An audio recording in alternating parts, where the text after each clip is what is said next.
My brother banned me from coming to his wedding because his wife's family is at war with the rainbow. Now my parents are banning him from their inheritance unless he divorces his wife. So, my brother's wedding happened 2 days ago, and it turned into complete chaos, which I know even though I wasn't there. You might wonder why I didn't attend the wedding if it's my brother's. Well, it's because of his wife's family. He did send me an invitation to the wedding because he wanted me there, but his fiancée told him I couldn't attend because I had a boyfriend.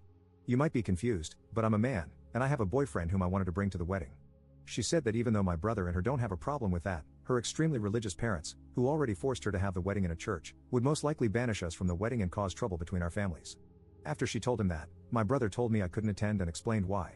You might think I was angry. The truth is, I was relieved. I hate going to big events with lots of people because of my social anxiety, and I was already used to not being able to attend certain events because of my orientation, so it was nothing I hadn't heard before. So on the day of the wedding, I stayed at home with my boyfriend.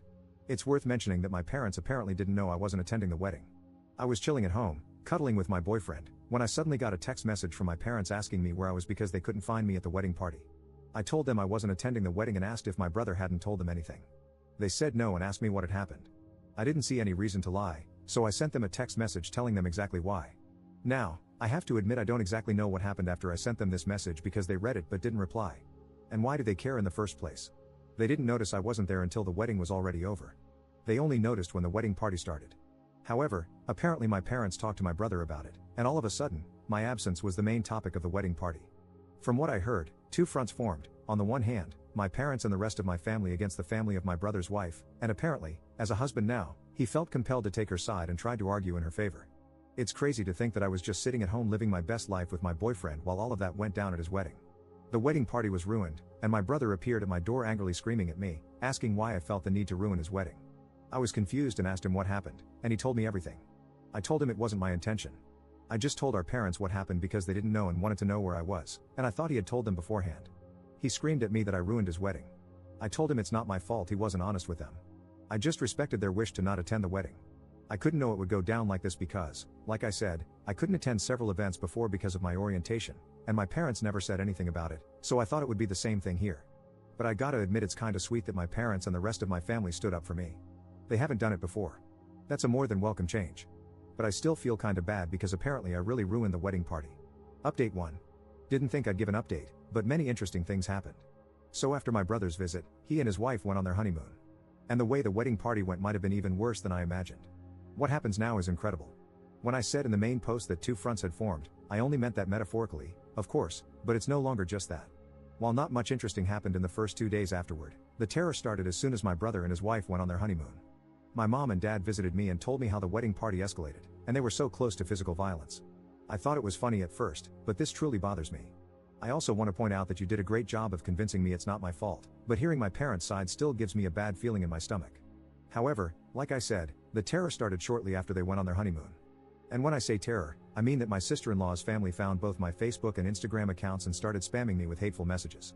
I received insults and hateful messages from various different accounts, all of which had one thing in common: they all had somewhat of a Christian theme and the same last name.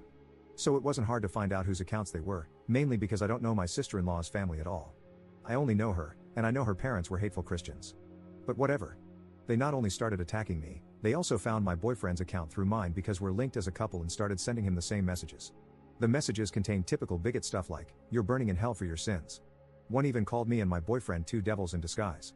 On the other side, there were just blatant insults. You get the idea. I called my parents and told them what they were doing. Then I sent a text message to my brother with screenshots of the messages his wife's family sent me, to which he replied that I shouldn't disturb him with that during his honeymoon as I already destroyed his wedding party. I couldn't believe it. He was just like them.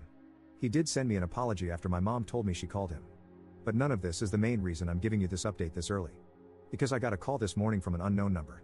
I hesitated because I thought it was one of them. And I was right, but it was none of the people who insulted me. I heard a woman's voice who introduced herself as the half-sister of my brother's wife. She said it didn't go unnoticed what her family was doing, and she wanted to apologize for them. I told her I'm not going to tell anyone in her family about this and that I don't blame her for her family's actions. She thanked me and hung up. I don't know why, but I have this feeling she only did this to protect her family from being reported. My mother wrote to me earlier that she wants to report the insults and the harassment of these people and that she demands for my brother to divorce his wife or she will disinherit him from her will because that's not how she raised him. A little radical in my opinion, but I understand where she's coming from. This entire thing escalated so much it's unbelievable. Thank you all for your support on my first post. Update 2. It's been a few days. First of all, my boyfriend and I are fine. Luckily for us, they didn't go any further than their text messages. My mom filed a report against them. I don't know the current situation about that as I haven't filed the report myself. The reason I'm updating you is a different one. First of all, one person in my sister-in-law's family is actually going to testify in my favor and against her family. It really takes courage to do so. It's the same person who called me in the last update. Somehow, they found out that she is into women. There's no reason to hide it anymore. However, she said she's fine and is going to stay at a friend's house. I have so much respect for what she does.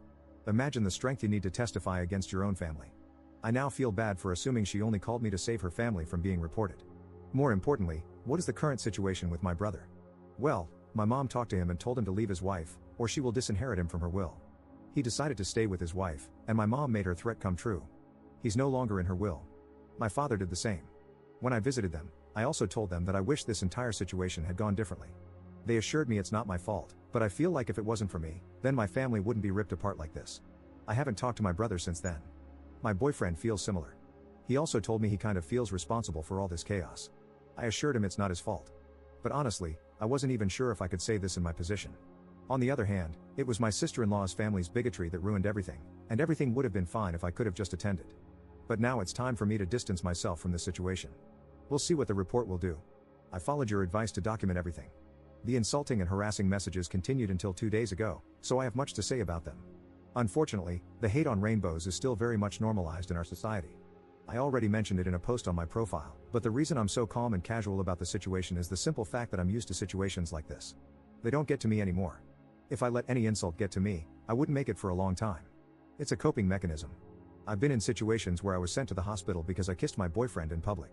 So insults and harassment like theirs are nothing I haven't seen before. I want to say thank you for all your support on my first 2 posts. Update 3. I think some of you are waiting for an update, so here I am. Keep in mind that this update will probably be the last one. So last time I told you my mother was pressing charges against them, and to my surprise, we won. They weren't going to jail or anything, but they had to pay for their actions, literally. There was one incident where my sister-in-law's dad was actually trying to find out where I lived and asked my brother, who then told him. Only God knows what he would have done to us if we still lived there. But in the time span of the last 2 months, my boyfriend and I moved to a different place which my brother didn't know anything about. Also, their social media accounts were deleted, but I don't know if this was part of their punishment or if they did it themselves. My mom has also carried out the threat towards my brother and disinherited him from her will. After he came back from his honeymoon, he begged her to put him back in. She said only if he apologized to me. She invited me and my boyfriend over, and my brother sat in the living room with this mad look on his face.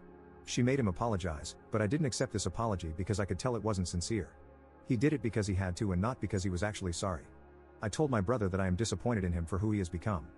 Before that, we had this huge bond. Usually, we never judged each other for stuff like this, and all of a sudden, he has such a problem with me having a boyfriend. I just don't get it. I told him that I miss the old him. He didn't respond to anything. He just sat there quietly, staring at the floor. After I finished, he just got up and left. This was the last time I spoke with him, and it's already been a few weeks since this happened.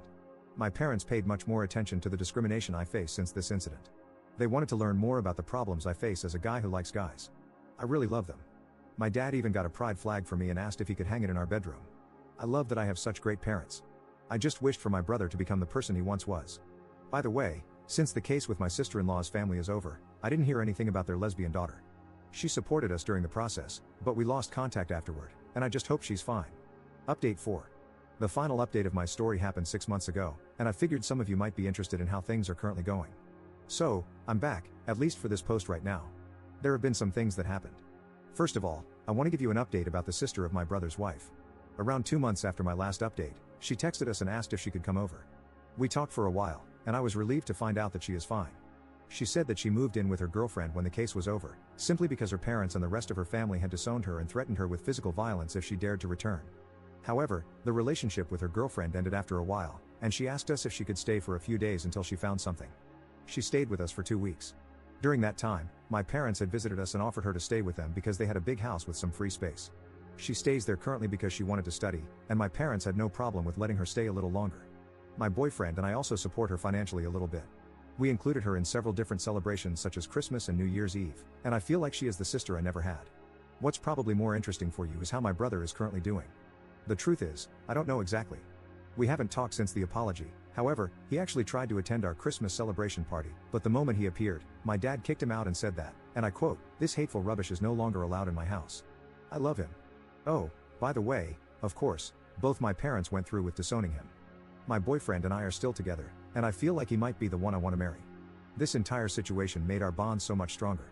I plan on proposing to him, but there are so many ideas floating around in my head for the proposal that I can't really decide which one. Also, the social media accounts of my sister-in-law's family had disappeared entirely. All of them, but I assume they already made new ones under a new name.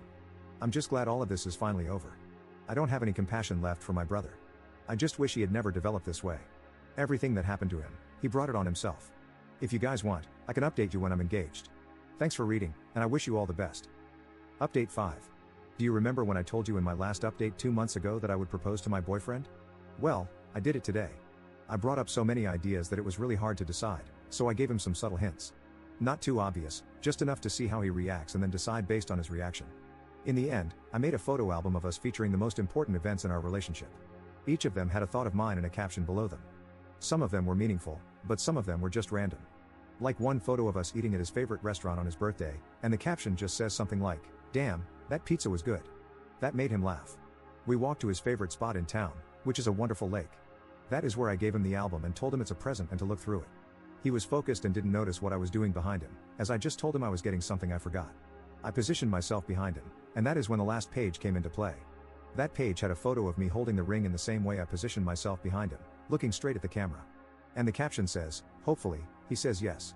He turned around in disbelief and started crying almost immediately when he saw me. I couldn't even finish the question, and he already said yes. It was exactly how I hoped it would go. I always dreamt of making my proposal like something out of a romance novel, and I was successful. So yeah, that's it. I'm gonna marry him. I already told my entire family except for my brother, of course. They were so happy about it, especially my mom and new sister. I assume my brother knows anyway, considering I shared it on Facebook. You guys probably aren't wrong that he might plan something, but if he does, it won't stop us.